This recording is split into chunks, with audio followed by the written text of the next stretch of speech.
여러분 안녕하십니까? 20여 년 동안 역량평가 출제, 평가를 수행하면서 평가 대상자들이 저에게 호소해왔던 가장 많은 애로사항 중에 하나가 과연 모든 답안이나 보고서를 자료에 기반해서만 써야 될 것이냐? 라고 하는 호소였습니다. 여러분은 과연 역량평가를 수행할 때 있는 자료만을 가지고 작성해야 된다고 생각하십니까? 그러면 요약보고서지요.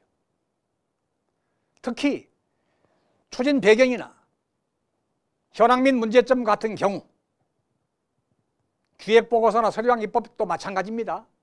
전부 다 주어진 자료를 바탕으로 작성을 하고 입증 책임을 내가 져야 됩니다. 내가 새롭게 만들어낼 수 없습니다. 그러나 정책 대안은 말 그대로 기획을 해야 된다는 것입니다. 기획을 어디까지 해야 될 것이냐?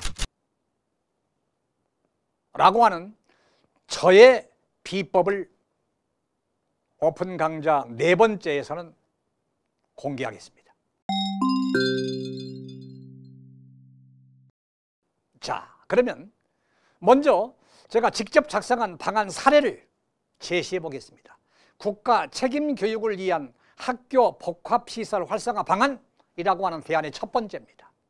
이렇게 학교 복합시설 유형별 생애 주기별 특화 방안 및 운영 관련 근거를 마련한다라고 소제목을 작성했어요.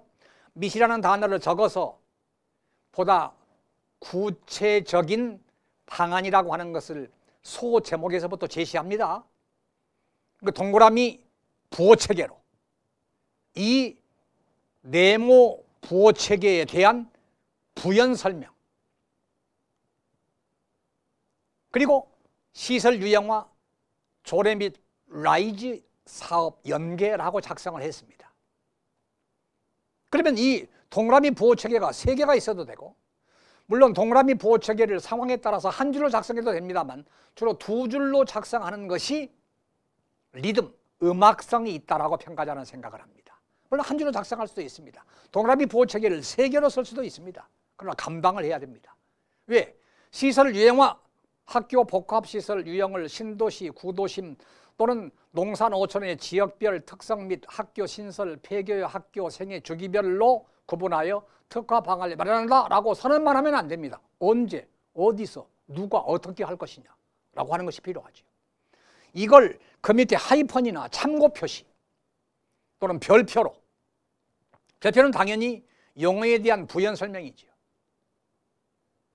실행 방안을 쓰는 겁니다.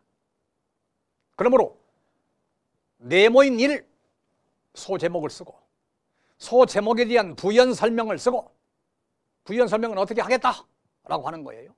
그리고 그 밑에 동그라미 부호체계 밑에는 구체적으로 즉시 실행할 수 있도록 실행 계획을 작성해야 된다는 얘기입니다. 과연 이 답안은 그렇게 작성을 했는가요? 예를 들면 신도시 학교 신설, 신도시 개발시 학교 시설과 지역 복지시설 연계라고 했어요. 뭐 언제부터 할 것이냐라고 하는 것도 없잖아요. 누가 주도할 것이냐라고 하는 것도 없습니다. 그런데 그 밑에 두 번째 조례나 라이즈 연계라고 하는 밑에는 교육청 지자체별 관리 조례안 마련, 의견 수렴, 조례안 시행 등 추진 단계를 구조화한 건 설득력이 높습니다. 그러므로 이렇게 누가 어디서 언제 어떻게 할 것이냐라고 하는 걸 먼저 생각해야 됩니다. 왜냐하면 시기를 특정하지 않거나 또는 어디서 주관할 것이냐라고 하는 것에 대한 내용이 없으면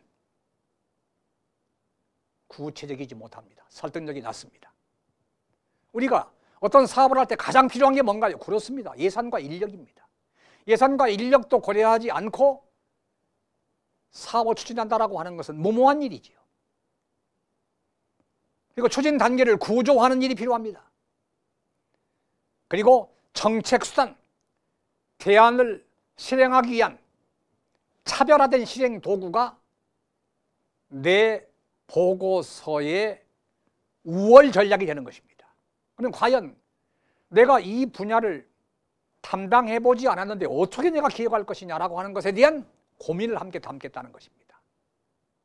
저는 먼저 이렇게 생각하시라고 제안드립니다. 원래 육하 원칙을 생각할 때 why, 왜? 그러면 이미 제기된 문제점입니다. what? 그러면 지금 제기된 문제를 해결하기 위해 이미 마련된 방안 네모 부호체계입니다. 이 네모는 우리가 전문가 의견을 바탕으로 문제점을 범주화하고 키워드를 반복해서 문장을 기획했죠. why와 what은 해결됐습니다. 육하 원칙 중. 그럼 네 가지가 있죠. 그럼 방안의 네모를 실행하기 위해서는 동그라미 부호체계, 하이펀, 그리고 참고 표시의 후속 조치를 마련할 때 누가, 어디서, 언제, 어떻게 할 것이냐라고 하는 것입니다. 물론 누가, 어디서, 그것은 전문가 의견에서 유추할 수 있습니다. 왜냐하면 전문가는 성과를 인정받은 기관이나 성과를 인정받은 인물들이 제시가 되기 때문에 거기에서 힌트를 얻을 수 있습니다. 일시는 계략적으로 내가 제시해야 됩니다. 그래야 앞당길 수도 있고 밀 수도 있는 거지요. 그리고 how, 작고 구체적이고 현실에서 작동이 되도록 구상을 해야 되는 것입니다. 따라서 육하 원칙 중 why와 what은 끝났다. 정책 대안을 실행하는 계획을 세울 때는 누가 어디서 언제 어떻게를 생각하는데 어떻게를 한 단계 더 들어간 것이 바로 정책 수단입니다. 저는 오랜 역량평가, 출제와 평가 체험을 하면서 이 정책 수단을 실행하기 위해서 15가지로 솔루션을 모아봤습니다. 첫 번째, 새로운 정책이나 사업을 추진할 때는 기본 방향이나 추진 전략 그리고 추진 체계를 생각해서 작성한다. 두 번째는 정책 목표 실현을 위한 수단 마련은 법령을 개선하거나 우리는 입법활동 없이 무슨 일을 하겠습니까? 추진 단계를 구조하는 일, 예산을 확보하는 일, 조직 및 인력을 확보하는 일, 타 기관과 협조 계획을 세우는 일들이 바로 그것입니다. 다음은 정책 실행성을 강화를 위해서는 점검하고 평가하고 모니터링하고 그리고 인센티브를 제공해서 유입 요인을 확산시켜야만 실행성을 강화할 수 있는 것이죠. 그리고 정책 품질 관리를 위해서는 비용 편익도 분석을 해보고 비용 효과도 분석해보는 것입니다. 비용 대비 편익과 효과가 얼마나 있느냐. 그리고 영향 분석, 예를 들면 환경 영향 분석, 그러면 우리는 지속적으로 환경 유해 요인을 관리함으로써 환경 유해 요인을 최소화시키려는 영향 분석입니다. 그러면 앞으로 어떠한 영향이 나타날 것이냐라고 하는 것을 미리서 예견해서 관리한다는 것입니다. 예를 들어서 갈등 영향 분석이라고 하는 것은 사업을 시작할 때부터 갈등 요인에 대한 영향 분석을 하고 처음부터 갈등을 관리해 간다는 얘기입니다. 그리고 정보를 공개하는 일, 공람을 하거나 공청회를 하거나 행정 예고 등도 바로 그것입니다.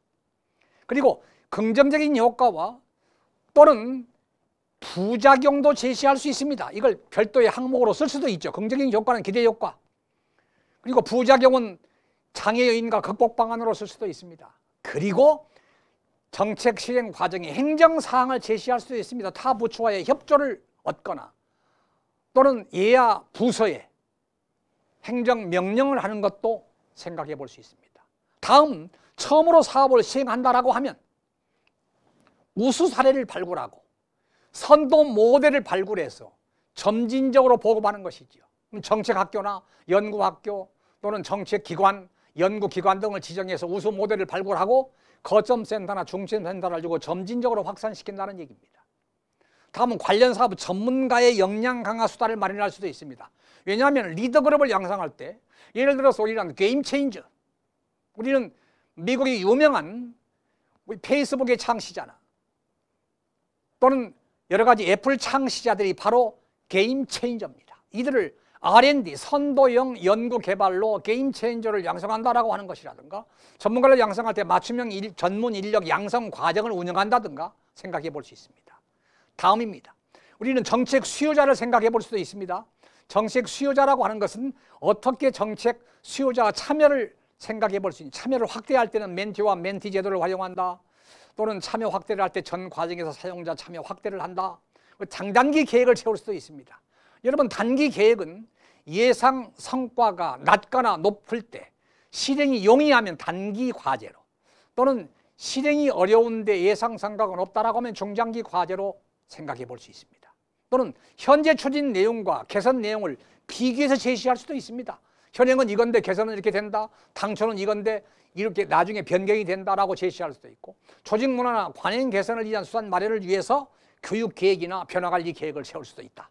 또는 개인 및 사회 인식 전환을 위한 수단을 마련할 수도 있다. 개인의 인식 변화나 또는 사회 인식 변화를 위해서 SNS 홍보 계획 또는 언론 홍보 계획 등을 세울 수도 있습니다. 홍보는 알리는 것뿐만 아니라 수요자와의 소통을 의미하기 때문입니다. 또 의견 수렴을 위한 소통, 수요조사 계획이나 또는 공청회 계획, 의견 수렴을 위한 것이죠. 그리고 사업 추진 투자 방식을 제시하기 위해서는 재정사업으로 할 것이냐 또는 민자사업으로 할 것이냐 지방비 매칭으로 할 것이냐라고 하는 것도 생각해 볼 수 있습니다. 물론 정기예산과 추진예산도 있죠. 이처럼 저는 15가지 솔루션을 기억하고 있다가 하나씩 끄집어내서 실제 평가 현장에서 활용하시라는 겁니다. 그러면 두 번째, 신산업 분야 프로그램 운영 기반 학생 안전관리 시스템 구축이라고 하는 국가 책임교육 학교 복합시설 활성화 방안의 답안을 예로 들었을 때 이렇게 동그라미 부호 체계로 부연 설명했습니다. 뒷받침 문장으로 구체적으로 실행 계획을 제시했습니다. 그런데 이거 가지고는 설득력이 없습니다. 따라서 제가 직접 한번 해보겠습니다. 우리는 누가 어디서 언제 어떻게를 생각했을 때 어떻게를 한 단계 더 들어간 것이 정책수단이다라고 했습니다. 그러면 예를 들어서 정책수단이라고 하는 것 중에 제가 이 자료를 가지고 직접 비법을 공개하겠습니다. 우리는 15개 중 7번째 우수 사례 및 선도 모델 발굴 보급 계획 수단을 마련했을 때 저는 이렇게 제시할 수 있다고 봅니다. 이 내용을 저는 정책 수단, 선도 모델 발굴 및 확산을 위한 수단 마련 계획이라고 하는 것을 내가 생각해서 자료에 없더라도 자료를 근간으로 주어진 유의미한 자료를 기반으로 선도 모델, 복합시설 내 늘봄학교 운영 프로그램 모델 발굴을 위한 정책학교를 24년 상반기까지 5개교를 지정하고 운영 모델을 확산할 때 선도 모델 기반 지역별, 학교별, 학년별 거점 학교를 지정한 후에 점진적으로 26년 하반기까지 전국 학교에 확산하겠다라고 저는 생각해 볼 수 있다는 얘기입니다. 이처럼 저의 경험을 모아서 비법으로 직접 정책 대안에 대한 실행 계획을 제시해 드렸습니다. 다시 한번 강조합니다. 정책 대안 실행 계획을 체크하실 때 물론 6가 원칙을 생각해야 되지요. 그러나 Y와 What은 이미 끝났다. 따라서 누가, 어디서, 언제, 어떻게 라고 하는 걸 생각하고, 두 번째는 추진 단계를 구조화하고 자료의 양적, 질적 가공, 분량을 줄이는 가공도 있지만 질적으로 그 속성을 반영해서 내가 새로운 관점으로 작성할 수도 있는 것입니다. 그리고 정책 수단 15가지 솔루션을 활용해서 차별화된 실행 도구를 제시했는가? 라고 하는 새로운 정책 대안 실행 계획 비법을 강조합니다.